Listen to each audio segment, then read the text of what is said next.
And now we get into question 8. So they say to us, sketched below is a graph of the cubic function f of x. Right, so that entire expression, they say a is negative 6 and 0, b is minus 1 and 0, c 2 and 0, and f is 0 and 24.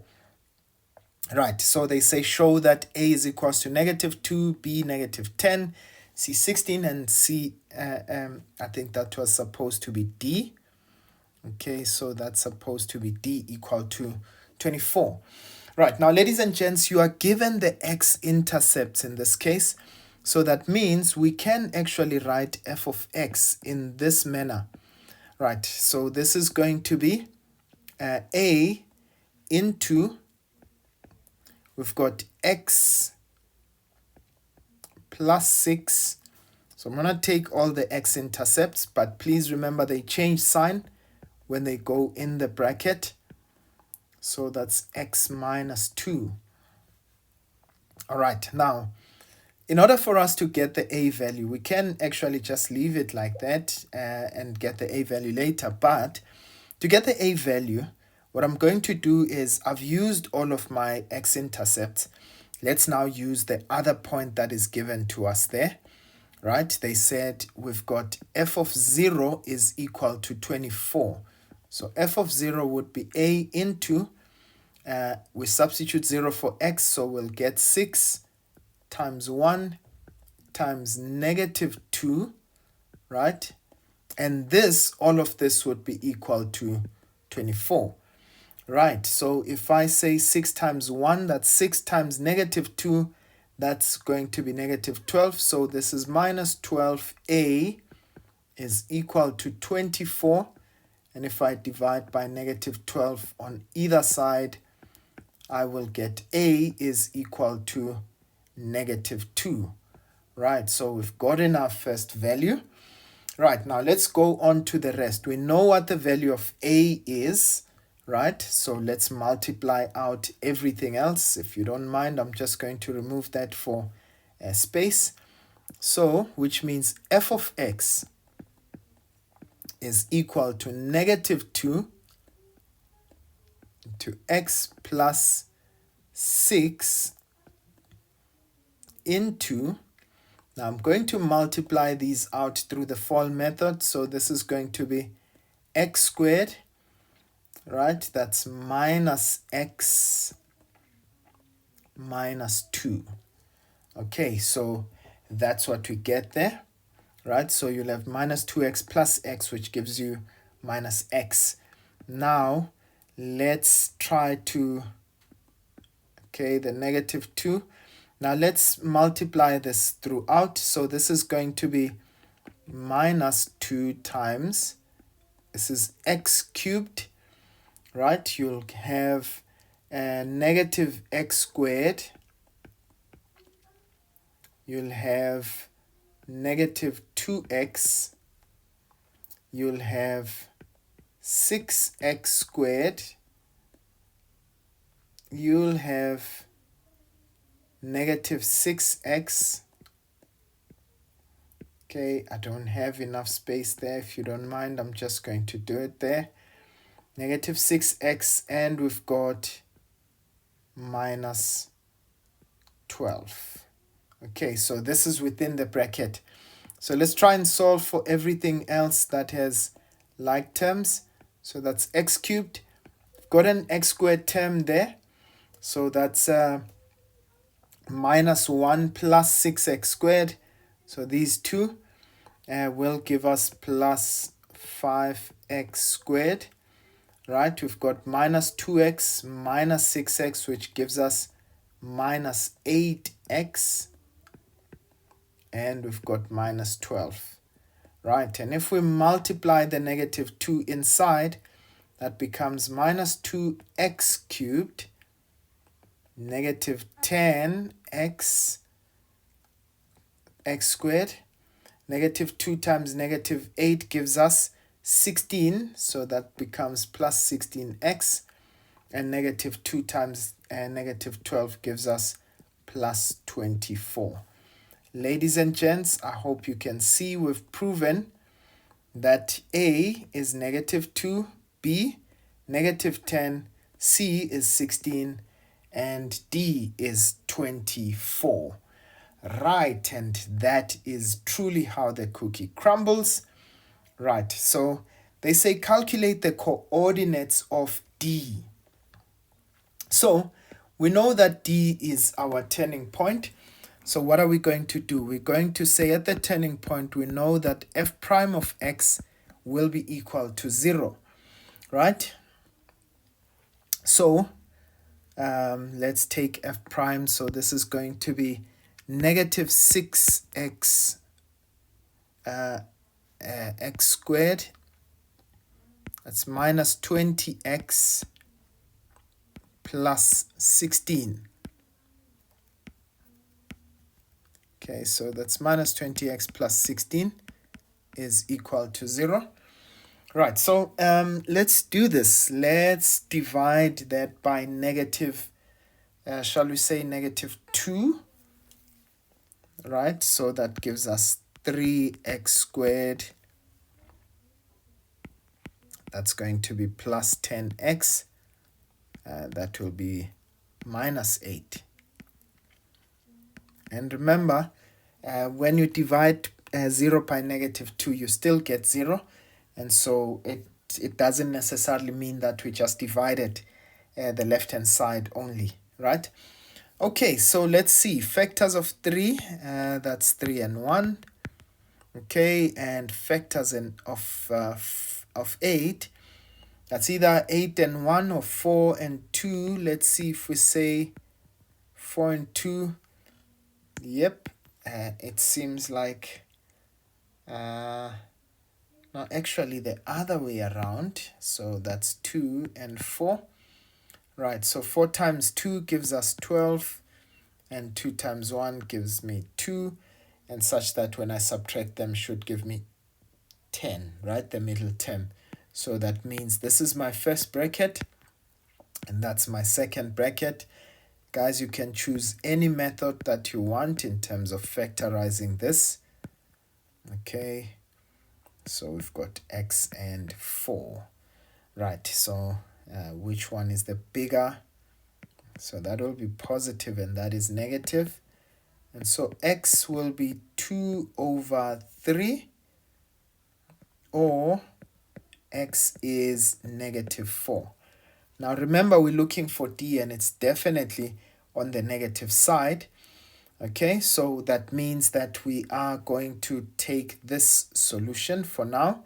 This guy is not applicable, right?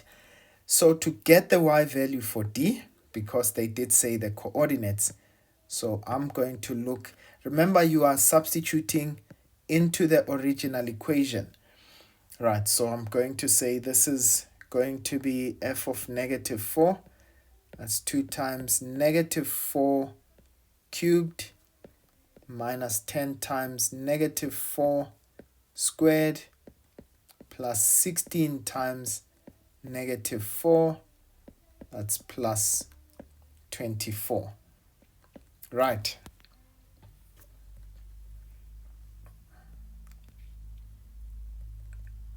So that's 2 into negative 4. Okay, and let's cube that.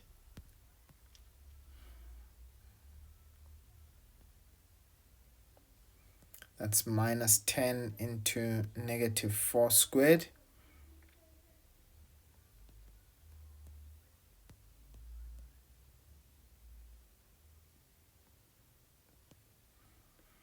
All right, and I get a value, and please do verify this for me. I get a value of negative 328.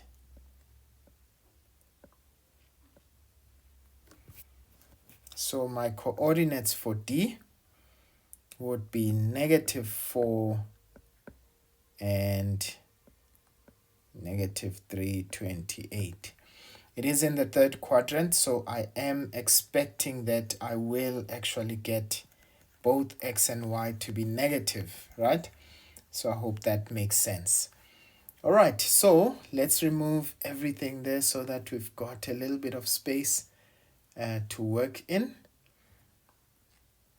Right, so I just found this value over here.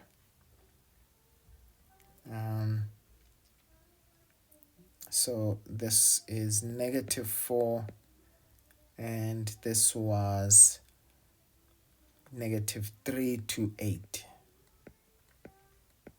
Okay, right, now they say to us, write down the value of P and Q if the graph is translated in such a way that the point D is moved to the origin. That is, the new graph has the equation y is equal to, that's f of x minus p and q. Now remember, to get this point to be at the origin, it means we would need to move the graph, right, by 4 units to the right, okay? And we are going to have to move the graph 328 units upwards, so that that point is actually sitting at the origin, right? So which means the p value, okay, remember when we are shifting our graph to the right, okay, we're going to say minus p. So p is actually just, because they've already said that's minus, so p is equals to 4, and q would simply be equal to, moving it up, so q would be 328. Okay, right, ladies and gents, we are progressing very well. Right, so now let's go to the next questions. They say, for which values of x will f double prime of x multiplied by f of x be greater than 0? Now, let's talk about this. F double prime of x, f of x be greater than 0. Now, ladies and gents, I want us to remember, for us to have an answer that is greater than 0, it means that the signs have to be the same. So if I multiply positive times a positive, right, I will get a positive, so that's greater than 0. Or if I say a negative times a negative, I also get a positive, right? So that is also greater than 0. Now let's start with the first one. Let's assume f double prime is positive, which means fx must also be positive. So where is the graph? Now, what does f double prime being positive mean? It means that this is concave up. Concave up. So where is the graph concave up? Okay. And also, please note, it's not only just concave up, but it means that it is also positive. So the graph is concave up from negative infinity until the point of inflection. And by the way, we can obtain the point of inflection, right? So it would, usually we say that it would be, we take double prime, f double prime, right? And make that equal to 0, right? To get the point of inflection. So the graph is concave up there, right, till the point of inflection. But where is it positive? It is positive over there. So we want where it is concave up and positive at the same time. So that must be at that point. So our first solution for that is that x must be an element of negative infinity until, in this case, -6. But because we are only looking for greater than, okay, we are only going to exclude -6. Right, now let's take the scenario where f double prime is negative, meaning concave down, okay, right? But also the graph is below the x-axis, so it is negative.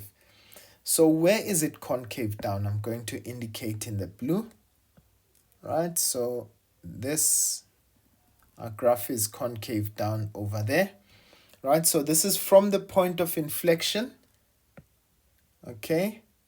So we definitely need to find that point of inflection, right? So from the point of inflection till we get to this value of b, right?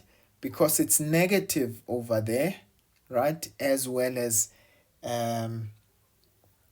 concave down, okay? And then we also have from 2 all the way till infinity, it becomes negative. All right, so for the point of inflection, we definitely do need that point there. We said f prime x. This is, okay, so this is going to be minus 6 x squared. That's going to be minus 20x plus 16,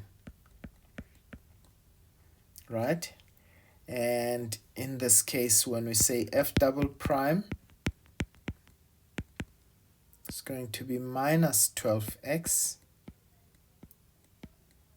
plus 20, and this is equal to 0.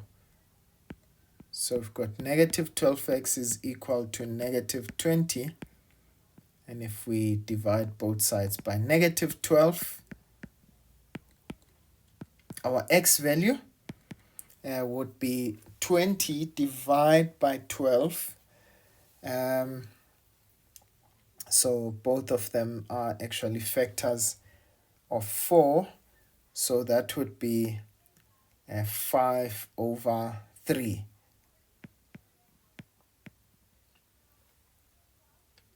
All right, so that's 5 over 3. So a point of inflection, okay, I just want to see this. So a point of inflection is actually going to be at positive 5 over 3. Quite a strange one there. Minus 20. Yeah, so it's going to be, right, so we don't have a point of inflection on the left-hand side there. So which means our other solution must actually be over here. Okay, so I am going to take, in this case, from the point of inflection. So I'm not going to include that part there because it's not, so it was still concave up over there according to the graph, the information that I got. So which means our other solution must be from this value here. I guess that's why they didn't compel us to find the point of inflection. So from 2 to infinity. From 2 till infinity. That's where that solution is plausible. Okay. Right. So I hope that makes sense, guys. Right. Now they say to us, for which values of k will f of x plus k? So they're simply saying when we shift the graph, right, is equal to 0, have 2 negative and 1 positive root. So let's look at it. Right. So at the moment, we seem to have 2 negative and 1 positive root. But they want us to have 2 negative, actually, exactly as it is, and 1 negative root. Now, ladies and gents, if we were to shift the graph upwards, okay, such that the graph is sitting like this, okay, how many roots do we now have? We would only have 2 roots. We don't want that, okay? So we want to have a situation where the graph has 3 roots, 2 negative and 1 positive. And so we can leave the graph as is, right? This is for all values of k, such that if I take it down, so we haven't gotten the value of e there. So I can shift the graph upwards by 326, okay? But we can also shift the graph down by, let's see. So if I shift it up 326, but I can shift it down by whatever the e value is. I actually removed, we found -4. What was the other y the value of the turning point there, right? So we can shift it up by 326. So k can be any value that is 326. So from 0 to 326. So greater than 0, but it should be less than 326, 328, sorry, not 326. Right, so that's the first one, between 0 and 328, but we can also take it down. Now, please, ladies and gents, I just removed the x value for the other turning point. So if you can find out what the y value of it is, so then y must be less than whatever that y value is over there, right? And that's the only way in which we can get all values to become. So k must be less than the y value at e. Those are your solutions. All right, so that is really how the cookie crumbles, ladies and gents.